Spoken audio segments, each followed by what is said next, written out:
guys, and welcome back to If Only April. Today we're gonna be making some super cool and trendy home decor from clay. We're going to try air drying clay, and also we're gonna try the clay that you need to bake. And then we're gonna see what is the pros and cons for each of them. That's so exciting! Are you ready? Let's jump into it! Our first DIY is gonna be made with the air dry clay, and it's gonna be this face trinket that you've probably seen already all over the internet, and I just felt that I had to try it. I wasn't disappointed. It turned out so cute and adorable. So what you need to do, just roll out your clay, fold the edges very carefully, and using water make a shape out of it. So here's a pro tip. Use water to shape your clay any way you want. So while it's still wet, it's very easy to transform it into anything. But once it dry up, and if you have any cracks, it's probably gonna stay there forever. And yeah, so use water and shape it to your liking. Then it was time to make a face. I have to say I had to try it a couple of times, and not every time it worked out, but yes, this is the beauty of clay, because you can, while still wet, you can rearrange it as much as you want and make it fabulous. So I made this one long sausage, and I made the nose and the eyebrow out of it. And then I decided to make an eye out of it as well. Clay is so easy to work with. The only thing that was a bit bothering me while I was working with this red clay from Das, not sure how to correctly pronounce this company, that the clay stuck to my hand so badly, and yeah, it was a bit uncomfortable. But you know what? Sometimes art calls for sacrifices.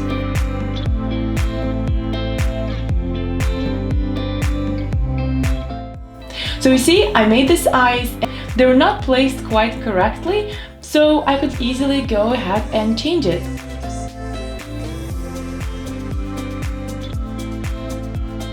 So I made this cute little shaped mouse, and I think it looks adorable.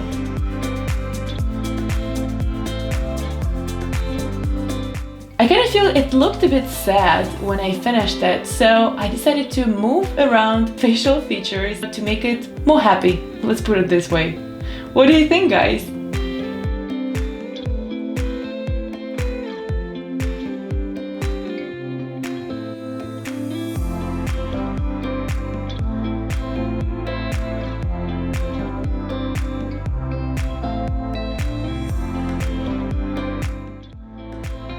This next project is super cute and could be used as a pencil holder or brushes holder, or you can even put the candle inside. So what I did, I took a jar from a jam or something, and I covered it all with clay, with the air drying clay.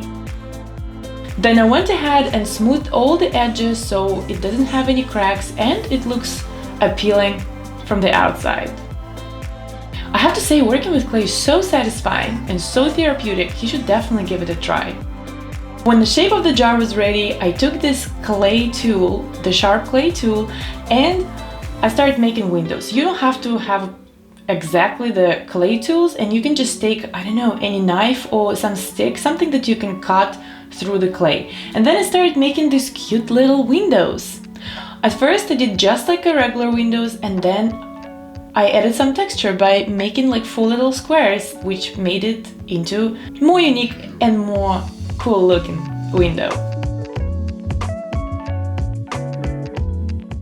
Make sure that you smooth the edges when you're done cutting the windows.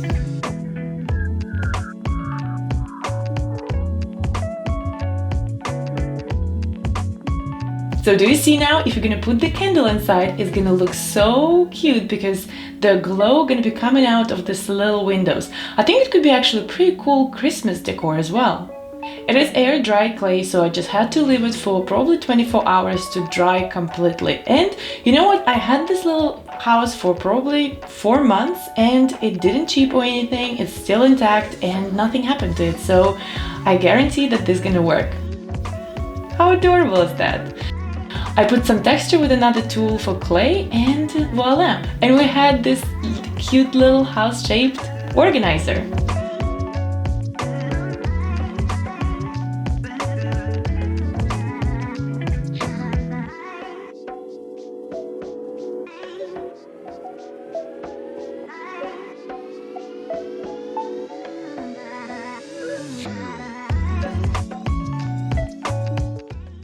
Okay, and this is my favorite project. So this is not an air dry clay, it's the clay that you need to bake. So I got Sculpey Premo in antique gold color. Roll it out using a rolling pin. Make sure it's about 1/8 of an inch thick. You could probably go thicker, but I felt it should look a bit delicate next to the jewelry, since it's a jewelry holder, right? So I went for a thinner layer. At first I took a round cookie cutter, 2.5 inches in diameter, and I used it to shape the moon in the middle. But the edges were like so even, and it's not really that it could be a problem, it just didn't look right. So I decided to free shape it to give it edges, a bit of a rough and light edge. Then I took a small piece of clay, made a sausage out of it, and roll it out. Then you need to attach it to the circle from the bottom. Smooth out the connection point and fold this piece of clay a little bit to create a small hook.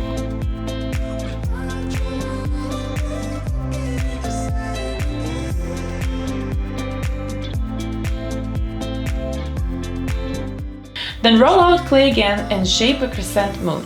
Once again, I felt that it should have a more of a live edge, so it is by design that it's not even. Make 4 crescent moons and add hooks to them, to all of them.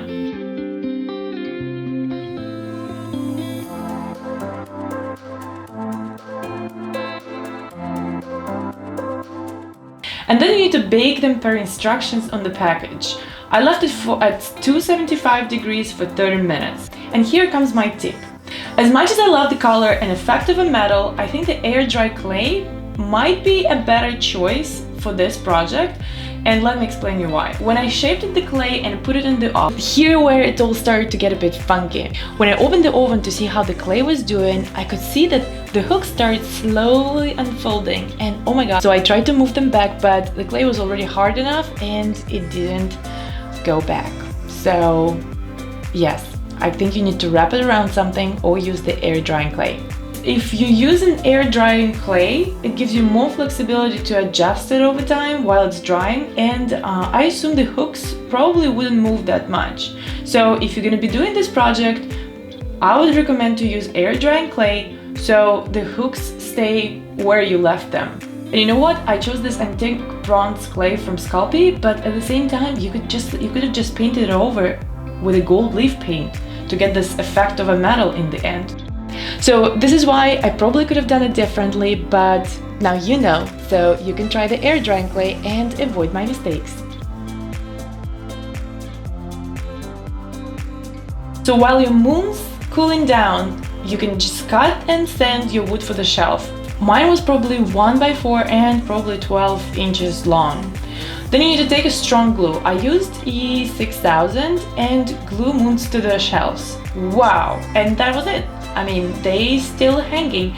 Probably I wouldn't put like anything heavy on those little hooks in this organizer, but since you're making it for the jewelry, and jewelry is very delicate thing and it's not very heavy, so it should work perfectly fine. Isn't it lovely?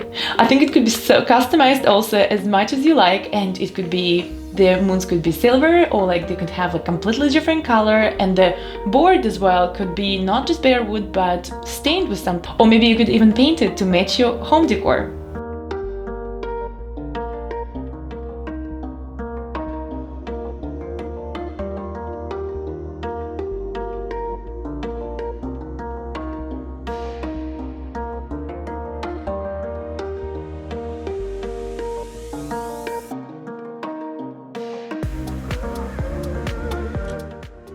And another project is to make this trinket with a half moon top.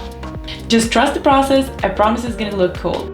And for this I also use Sculpey and the clay that you need to bake. So for this little trinket you just need to make 2 pieces. The first one is just a round, small round that you're gonna roll out, fold the edges a little bit to make it a bit rough looking but still very cute. And then you need to make a half moon that we're gonna attach later to the top. You put them both as per instructions on your clay to the oven and patiently wait for it to come out.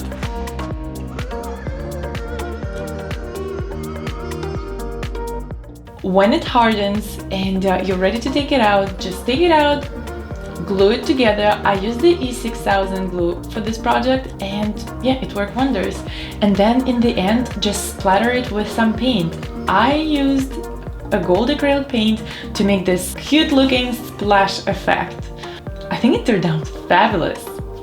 Now finally my rings can be in one place and I'm not gonna be worried that they're gonna fall off the trinket because there is a half moon that's gonna be holding it.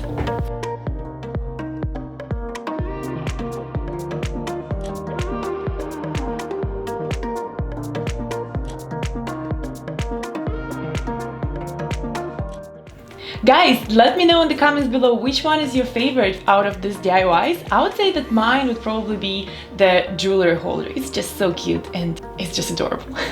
If you haven't subscribed to my channel yet, I think this is the right time to do it. And yes, I'll see you next week. Bye! Thanks for watching!